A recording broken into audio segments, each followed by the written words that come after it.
الحمد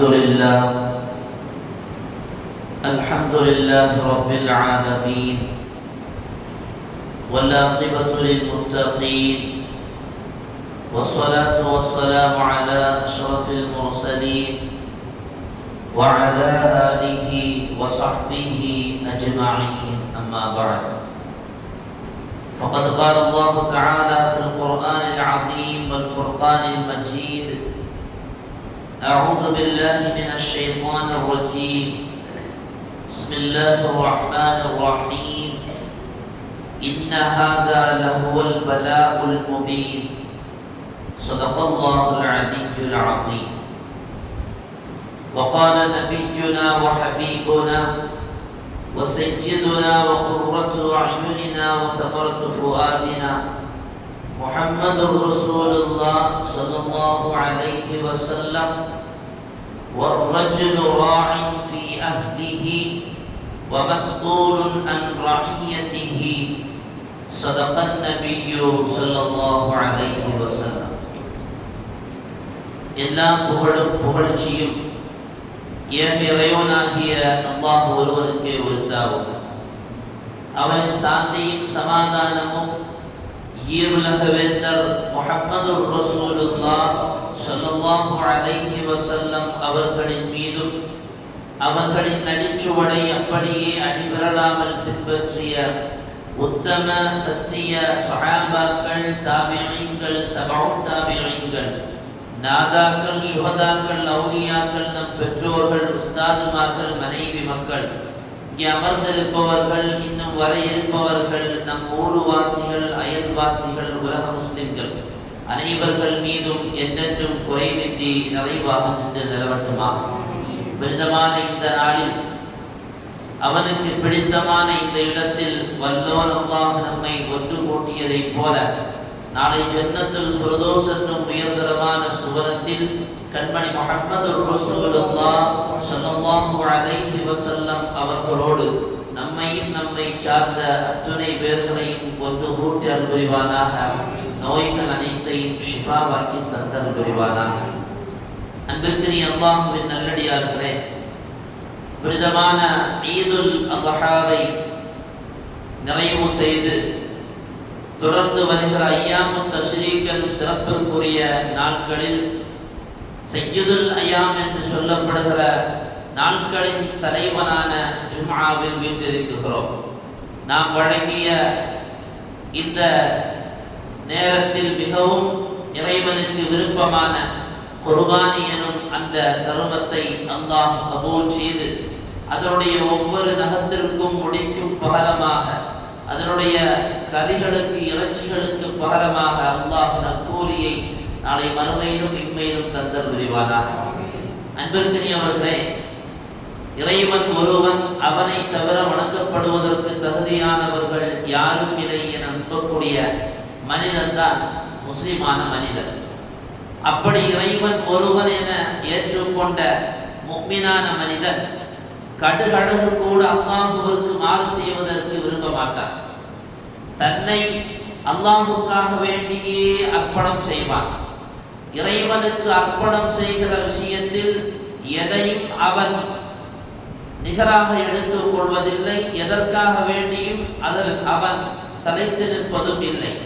அல்லாஹுக்காக வேண்டி என்று சொன்னால் அவன் தன்னை அர்ப்பணிப்பதற்காக வேண்டி தயாராகி விடுவான். அவன்தான் உண்மையான முஃமின். அவ்வாறு வாழ்பவர்கள் தங்கள் வாழ்க்கை பயணத்தில் இறைவனுக்காக வேண்டி எவ்வளோ பெரிய தியாகத்தை வேண்டுமானாலும் அவர்கள் நேரிடுவார்கள்.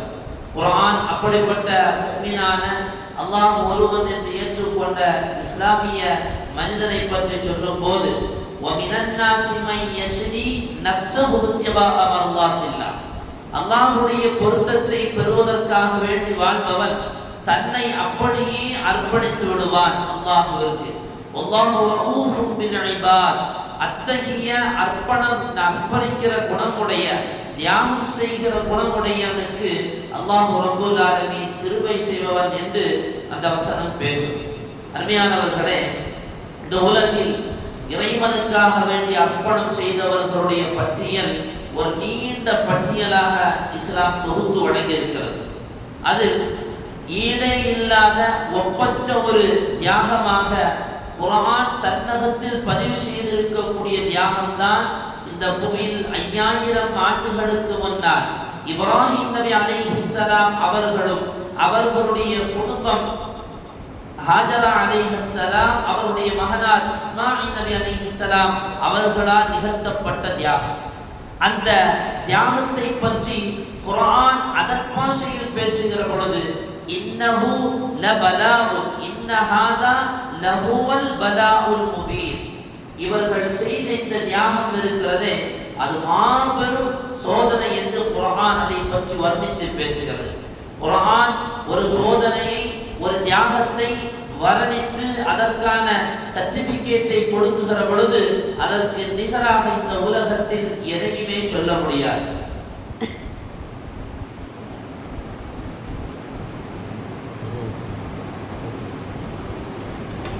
அதற்கு நிகராக இந்த உலகத்தில் எதையுமே பார்க்க முடியாது. குர்ஆன் சொன்ன வார்த்தை அவர்கள் செய்த தியாகத்திற்கான இன்ன ஹாதா லஹுவல் பலாஉல் முபீன், மாபெரும் சோதனையை அவர்கள் அனுபவித்தார்கள் என்று குர்ஆன் மிக தெளிவாகவே சொல்லுகிறது.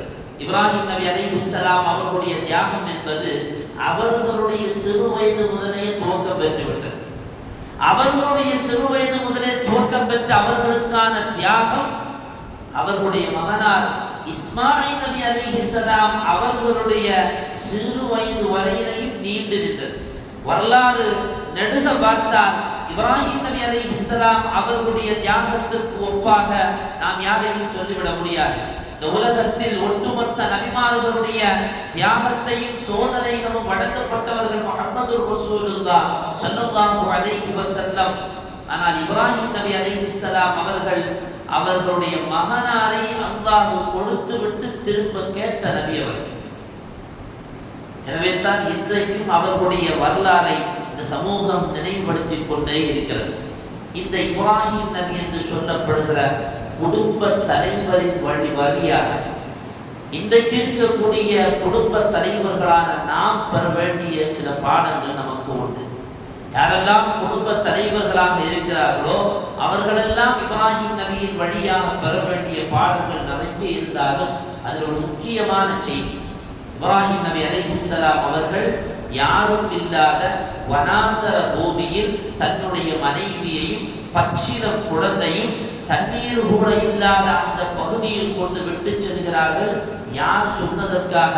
அவர்களை படைத்த ரப்புல் ஆலமீன் சொன்ன ஒரே வார்த்தைக்காக வேண்டி. உலகத்தில் வாழ்கிற எல்லா குடும்ப தலைவனுக்கும் நாளை மறுமையில் கேள்வி உண்டு.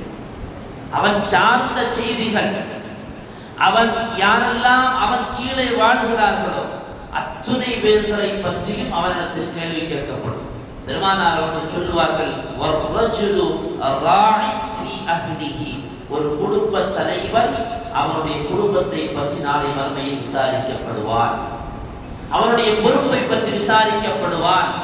அவன் செலவுக்கு கீழாக யாரெல்லாம் மனைவி, மக்கள், குடும்பத்தார்கள், அவருடைய வேலை ஆட்கள் என்று துவங்கி அத்துணை பேர்களை பற்றியும் நாளை மறுமையில் அவரிடத்தில் கேள்வி கேட்கப்படும் என்கிறார்கள் முஹம்மது ரசூலுல்லாஹி ஸல்லல்லாஹு அலைஹி வஸல்லம்.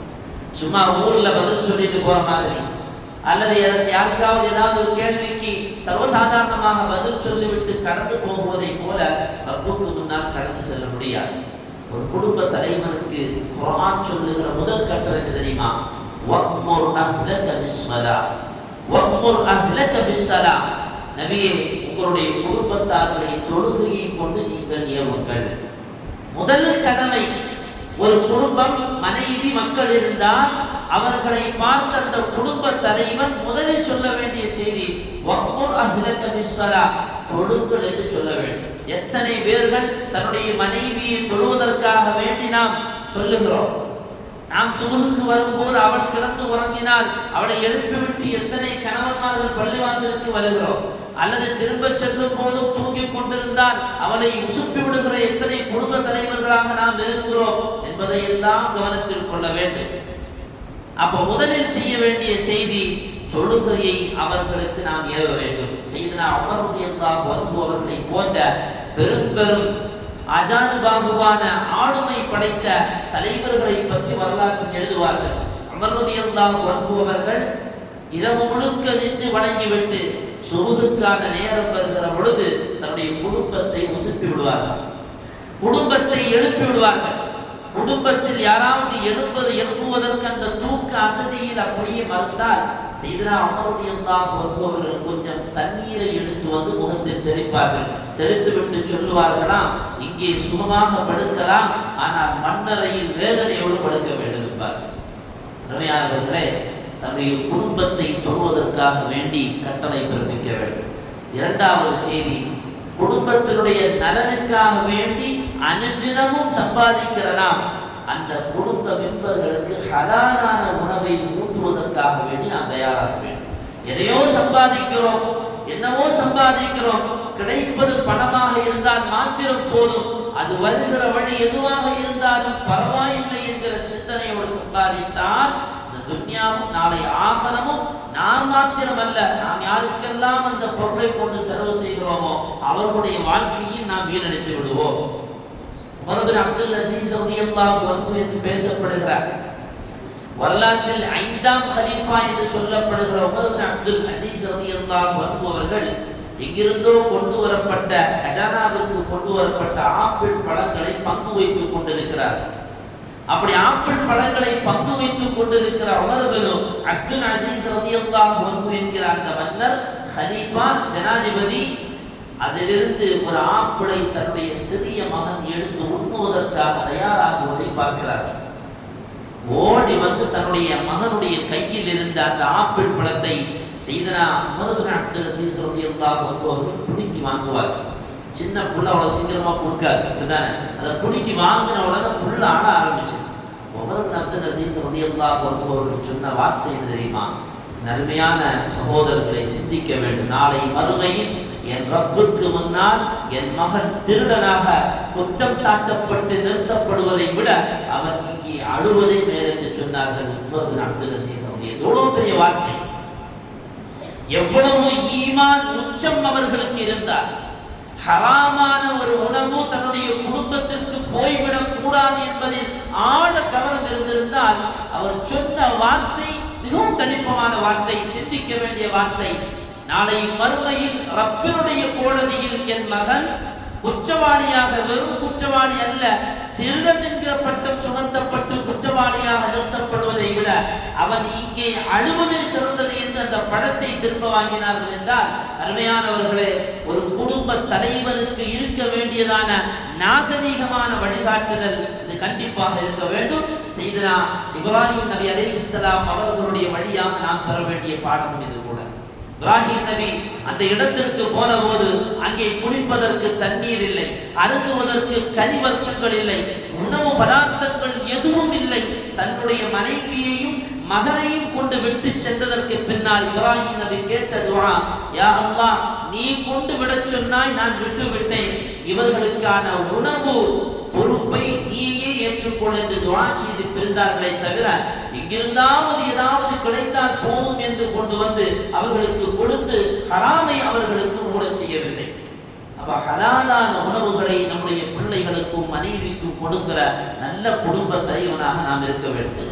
உமர் பின் அப்துல் அசீஸ் ரலியல்லாஹு வாழ்ந்த காலத்திலே தன்னுடைய மனைவி அவர்கள் பெரிய ஒரு அரச குடும்பத்தை சார்ந்தவர்கள். அவர்களிடத்தில் இருந்த அந்த நகைகளை எல்லாம் வாங்கி உமர் பின் அப்துல் அசீஸ் ரலியல்லாஹு அன்ஹு ஒரு கஜானாவில் வைத்தார். உமர் பின் அப்துல் அசீஸ் ரலியல்லாஹு அன்ஹு மரணமானதற்கு பின்னால அவர்களுடைய மச்சினர், மனைவியினுடைய சகோதரர் யசீத் அவர்கள் ஆட்சி பொறுப்புக்கு வருவார். வந்தபோது யசீத் அவர்கள் தன்னுடைய சகோதரி பாத்திமா உமர் பின் அப்துல் அசீஸ் ரலியல்லாஹு அன்ஹு மனைவியிடத்தில் வந்து கேட்பார், கசானாவுல உன்னுடைய நகைகள் எல்லாம் அப்படி இருக்குது, நீ விரும்பினா நான் கொண்டு திரும்ப தர்றேன், நீ எடுத்துக்க. அந்த அம்மா சொன்ன வார்த்தை என்ன தெரியுமா? மனைவியை எவ்வளவு அழகாக வழிநடத்திய குடும்ப தலைவர் என்பதை பார்க்க வேண்டும். அவர்கள் சொன்னார்கள், என்னுடைய கணவர் வாழ்கிற காலத்தில் என்னிடத்திலிருந்து அல்லாஹ்வுக்காக வேண்டி பெற்றுக்கொண்ட பொருட்கள், அந்த பொருட்களை நான் திரும்ப பெற்றால் அவர்களுக்கு துரோகம் செய்ததாக மாறிவிடும்.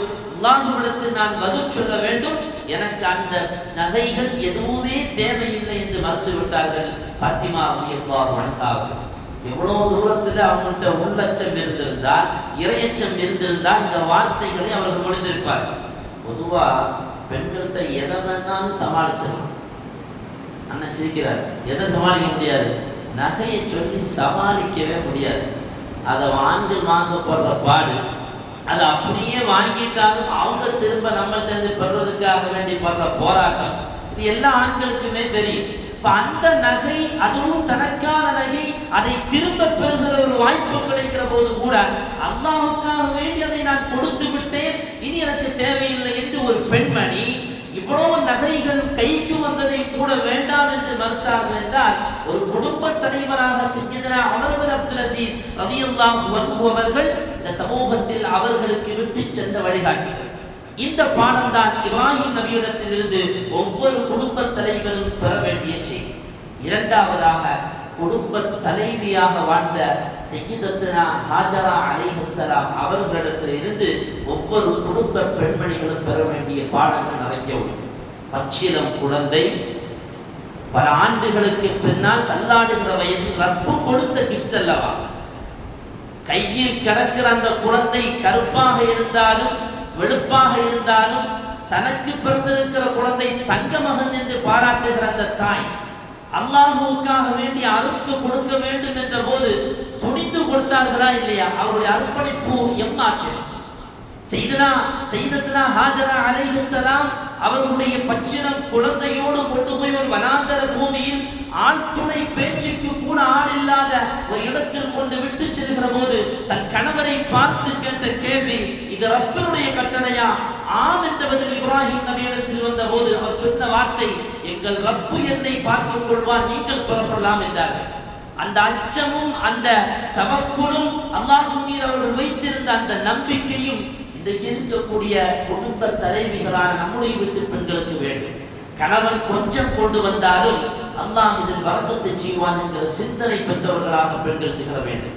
கணவன் தருகிற கொஞ்ச பணத்திலும் அதை கொண்டு குடும்பத்தை நடத்தி கொண்டு போகலாம் என்கிற நல்ல எண்ணமும் தவக்குலும் அல்லாஹ்விடத்தில் அல்லாஹ்வின் மீது அதிகமாக நம்முடைய பெண்களுக்கு வேண்டும். அதே நேரத்தில் ஒரு பெண் தான் அந்த வீட்டை நிர்வகிப்பவர்.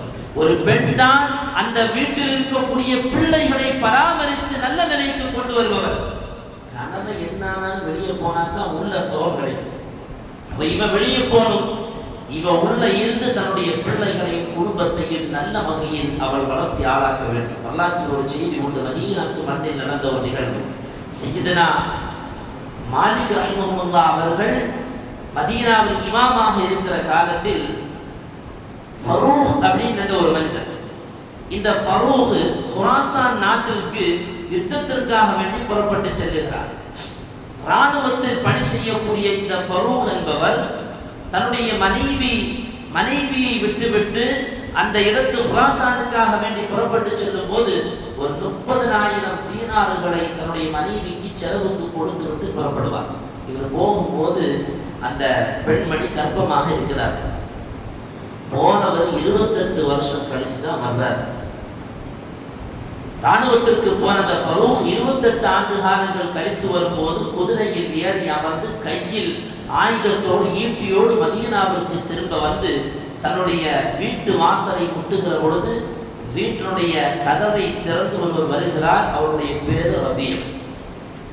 ரபியாவை பார்த்து இந்த ஃபரூக் ஆச்சரியத்தோடு நிற்க, ஃபரூகை பார்த்து ரபியா ஆச்சரியத்தோடு நிற்க, திடீரென்று ரபியா சொல்லுவார், யா அதுவல்லாஹ், அல்லாஹ்வுடைய எதிரியே, எங்க வீட்டு வாசல் இருக்கு நீ முட்டிட்டு உள்ள வந்து நிற்கிறேன்னு கேட்பார். இவர் திரும்ப கேட்பார், யா அதுவல்லாஹ், அல்லாஹ்வுடைய எதிரியே, என் வீட்டுக்குள்ளார உனக்கு எந்த வேலை சொல்லி ரபியாவை பார்த்து கேட்பார். 28 ஆண்டு காலங்கள் கடந்து வந்த ரபியாவுக்கு, 28 ஆண்டு காலங்கள் கடந்து வந்த ஃபரூகுக்கு தன்னுடைய வீட்டில் இருப்பவர் யாருன்னு தெரியவில்லை. இப்படியே வாதம் 2 பேர்களுக்கு இடையில் முற்றிக்கொண்டே போக ஆட்கள் அக்கம் பக்கத்திலிருந்து கூட துவங்கினார்கள். இமாம் மாலிக் ரஹிமஹுல்லாஹ் அவர்கள் கடந்து வருவார்கள். மாலிக் ரஹிமஹுல்லாஹ் அவர்கள் வந்து ஃபரூகை பார்த்து கேட்பார்கள், பெரியவரே, உங்களுக்கு வேற எங்கேயாவது போய் தங்கலாமே, இவருடைய வீடை தான் நீங்க தேர்ந்தெடுக்க வேண்டிய என்ன கட்டாயம் வந்தது? ஃபரூக் சொல்லுவார், இது என்னுடைய வீடு, நான் இன்ன குடும்பத்தை இன்ன குலத்தை சார்ந்தவன், இன்னவருக்கு அடிமையாக இருந்து நான் விடுதலை பெற்று இங்கே வந்திருக்கிறேன். நான் இன்ன குலத்தை சார்ந்தவன் என்று தன்னுடைய பெயரையும் குலத்தையும் சொன்ன போது உள்ளிருந்து செவிதாத்துக் கொண்டிருந்த அவருடைய மனைவி திடுக்கிடுமென வெளியே வந்து சொல்லுவார், இவர் என்னுடைய கணவர் ஃபரூக் வந்திருக்கிறார், 28 ஆண்டு காலத்திற்கு பின்னால் வந்திருக்கிறார். இது நிற்பது வேறு யாரும் இல்லை, ரபியவே நம் இருவர்களுக்கும் பிறந்த குழந்தை, இவர் இங்கிருந்து செல்லுகிற பொழுது இவர் வயிற்றில் கர்ப்பமாக இருந்தார் என்று விளக்கி சொன்ன போது தான் தகப்பனும் மகனும் கட்டி அணைக்கிறார்கள், பாசம் பிணைப்பாகிறார்கள். உள்ளே வந்து ஃபரூக் தன்னுடைய மனைவியை பார்த்து கேட்பார், இது நம்ம மகனா, அவருடைய பேர் ரபியா அப்படி எல்லாம் ஆச்சரியத்தோடு விசாரித்து விட்டு ஃபரூக் திரும்ப கேட்பாரு, 30,000 தீனார்களை கொடுத்துட்டு போனேன்னு 28 வருஷத்துக்கு முன்னால என்ன செஞ்ச? இங்க ஒரு செய்தி உண்டு, எவ்வளவு மனைவிட்ட கொடுத்தாலும் திரும்ப நம்ம கேட்போம், என்ன செஞ்ச? ஃபரூக்கும் அதை தான் கேட்டார். அப்ப சொன்ன வார்த்தை, ஃபரூகை பார்த்து சொன்ன வார்த்தை, நீங்கள் தந்த பணத்தில் 4000 தீனார்களை புதைத்து வைத்திருக்கிறேன், அதை பற்றி பிறகு பேசலாம், நீங்கள் குளித்து நனைத்து விட்டு மதீனத்து பள்ளியில் போய் 2 ரக்காத்து தொழுது விட்டு வாருங்கள் என்று அனுப்பி வைப்பார். ஃபரூக் பள்ளிக்கு செல்லுவார், மக்கள் எல்லாம் கூடி ஒரு இடத்தில் அமர்ந்திருக்கிறார், ஒருவர் பெரிய தொப்பி அணிந்து கொண்டு மக்களுக்கு பாடம் நடத்தி கொண்டிருப்பார். இந்த ஃபரூக் என்கிற இந்த தகப்பனார் அந்த சபைக்கு உள்ளால் அப்படி நுழைந்து செல்கிற பொழுது அந்த தொப்பி அணிந்திருந்த ரபீ அவருடைய மகனார் தகப்பனார் வருவதை பார்த்து விட்டு தலையை குனிந்து பாடம் நடத்துவார். அடையாளம் தெரியாத ஃபரூக் அமர்ந்திருப்பவர் யார் என்று அந்த பெரிய கூட்டத்தில் இருக்கிற சிலரை பார்த்து கேட்கிற போது சொல்லுவார்கள், இவர்தான் ரபீ இப்னு ஃபரூக், ஃபரூக்குடைய மகன் ரபீ தான் பாடம் நடத்தி கொண்டிருக்கிறார். மை சிலிர்த்து போனது ஃபரூக்கு, என்னுடைய மகனா, என்னுடைய மகன் ரபியா இவ்வளவு பெரிய ஆலிம்களுக்கு மதீனத்து பள்ளிவாசலுடைய பெரும் அறிஞர்களுக்கெல்லாம் ஹதீஸ் பாடத்தை நடத்துகிறது, என்னுடைய மகனா, அல்லாஹ்வுக்கு எல்லா புகழும் என்று சொல்லி ஃபரூக் திருதிருப்பென வீட்டுக்குள்ளால் வருவார். மனைவி கேட்பார், அங்கே என்ன காட்சியை கண்டீர்கள்? நான் என் மகனை பார்த்தேன், என் மகன் ரபியை பார்த்தேன், பெரும் அறிஞர் பெருமக்களுக்கெல்லாம் பாடம் நடத்தி கொண்டிருக்கிறார். ஃபரூகை பார்த்து சொல்வார், நீங்கள் கொடுத்த 30,000 தீனார் உங்களுக்கு வேண்டுமா? இல்லை, இந்த மகன் வேண்டுமா? எனக்கு இந்த மகன் தான் வேண்டும், எனக்கு இந்த மகன் தான் வேண்டும். நீங்கள் தந்த 30,000 தீனார்களை இவருடைய மார்க்க கல்விக்காக வேண்டியே நான் செலவழித்தேன். அருமையானவர்களே, இப்ராஹிம் நபி அலைஹிஸ்ஸலாமுடைய மனைவி ஹாஜராவை சையதுனா இப்ராஹிம் நபி விட்டுட்டு போய் கொஞ்ச காலம் கழித்து வருகிறார்.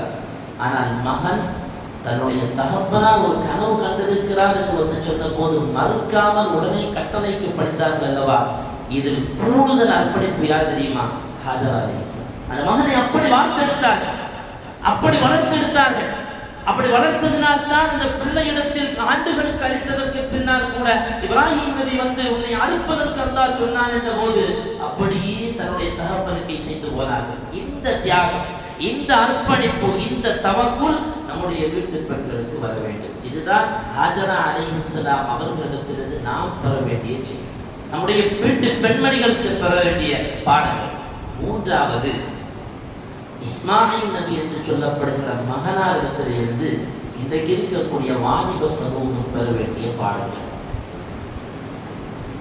சிட்டாக பறக்க வேண்டிய வயது.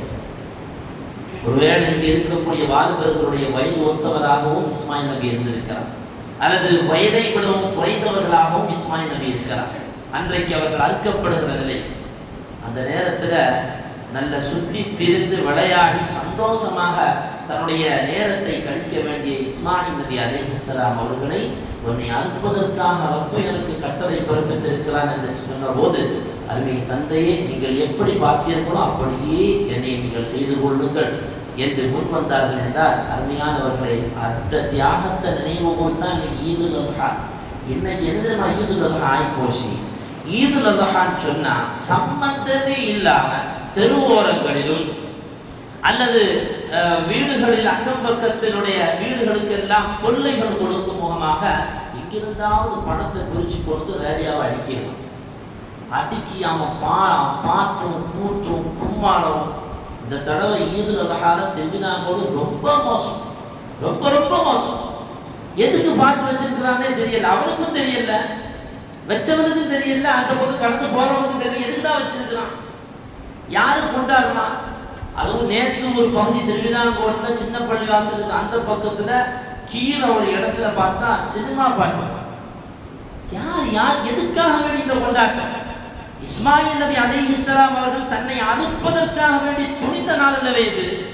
இந்த நாள்ல போய் உட்கார்ந்து சினிமா பாட்டை போட்டு நீ ஆடுறன்னு சொன்னா உனக்கும் இஸ்லாத்துக்கும் ஏன் உனக்கும் இஸ்மாயில் நபிக்கும் உள்ள கனெக்ஷன் என்ன? அர்த்தமே இல்லை. இங்கே ஒரு கூட்டம் அர்ப்பணிப்போட ஆடுகளையும் மாடுகளையும் குர்பானி கொடுத்து அதனுடைய இறைச்சிகளை விநியோகம் செய்கிற போது அங்கே ரேடியோக்களை அடுக்கி வைத்ததற்கு முன்னால் ரிப்பனை தலையில் கட்டிக்கொண்டு இஸ்லாத்துக்கும் உனக்கும் சம்பந்தம் இல்லாமல் நீ ஆட்டப்பாடுகிறாய் என்றால், அருமையான வாலிபா, எந்த நேரத்தில் வேண்டுமானாலும் மரணம் வரலாம். எனக்கும் வரலாம், உனக்கும் வரலாம். மரணம் என்பது சொல்லிவிட்டு கதவை தட்டுகிற விருந்தாளி அல்ல, சொல்லாமல் கதவை தட்டுகிற விருந்தாளி, சத்தம் இல்லாமல் வந்து அழைத்து செல்லுகிற விருந்தாளி என்கிற சிந்தனை நம்முடைய உள்ளத்தில் ஆழப்பதிய செய்ய வேண்டும். மதீனத்து மண்ணில் வாழ்ந்த முஸ்அப் இப்னு உமைர் ரலியல்லாஹு அன்ஹு நினைவு கொள்ள வேண்டும். ஆடம்பரமான வாழ்க்கைக்கு சொந்தக்காரர் முஸ்அப் இப்னு உமைர். தன்னுடைய தாயார் அவரை எங்கேயுமே விடமாட்டார்கள்.